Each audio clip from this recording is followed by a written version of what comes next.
Hello and welcome to this week's Tech and Science episode. This week what we're going to be focusing on is, well, my love for science fiction and some really neat stuff going on in the science world of space. I absolutely love gaming sci-fi games such as Destiny 2, and reading science fiction is easily one of my favorite subjects to read about. One of my favorite series is the Foundation series.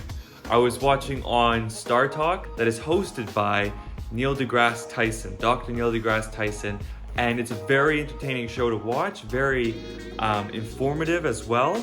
So go check that out. On Star Talk, Dr. Neil deGrasse Tyson interviewed Elon Musk at least once. And during that episode, they talked about how when Neil deGrasse Tyson was growing up, he was reading a lot of Isaac Asimov's books, and in particular really adored the Foundation series. And he said that Elon Musk is also a huge fan of this very same series. So I highly recommend it.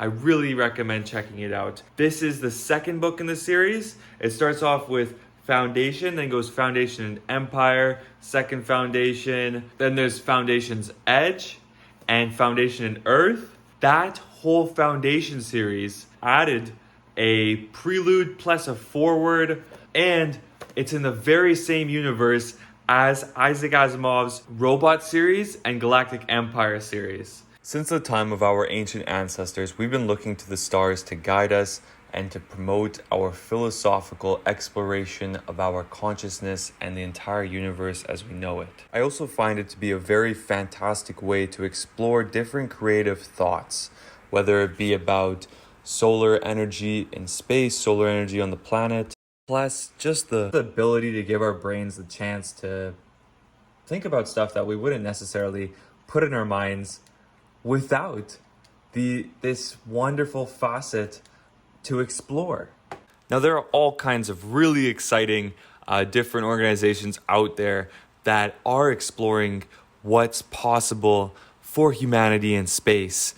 Now, there are organizations that have gone to the moon to go collect lunar material, and that's super cool and super important because then bases of scientific operation that are put on the moon know exactly what materials they can responsibly work with and to be very independent and fully self-sufficient. One of my all-time absolute favorite organizations is Spacex, and if you go check out their website, you can go and explore all kinds of really neat stuff. Like right now, I was just checking out once again the StarShip webpage that they have, and it's super cool, so I highly recommend it. Tomorrow is going to be the launch of SN9, fingers crossed, and we get a beautiful, spectacular landing of the spaceship of Starship SN9. This spaceship is absolutely incredible.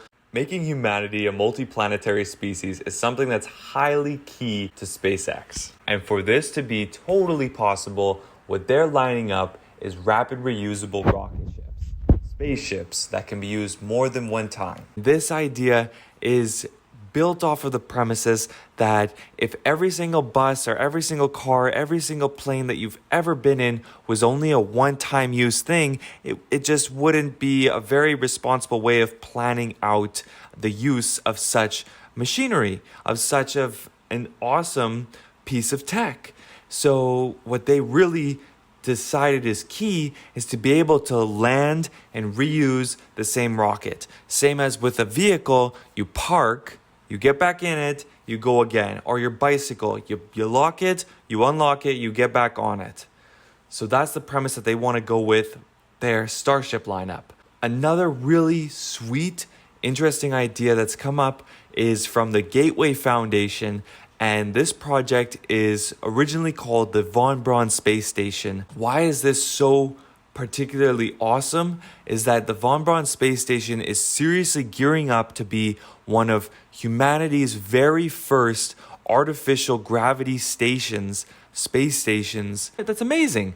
So what this artificial gravity is going to allow for is for humans to be able to walk just like they're on Earth or on the moon, on lunar gravity, on Martian gravity, and this is going to be a fantastic way to explore space. How they are proposing to do this is to spin the space station, and through this rotation, it creates an artificial sense of gravity. It's very similar to those amusement park rides that spin and spin and spin and spin, and you feel your weight get pushed towards the wall. So that's kind of how people are going to be able to walk. And they really want to line this up with StarShip, which is an absolutely outstanding goal to have, and it's absolutely wonderful to see these organizations and these scientific research groups working together on similar goals. I'm LG Hammer. If you have been, thank you very much for watching. Please like, comment, and consider subscribing for more weekly videos. Peace.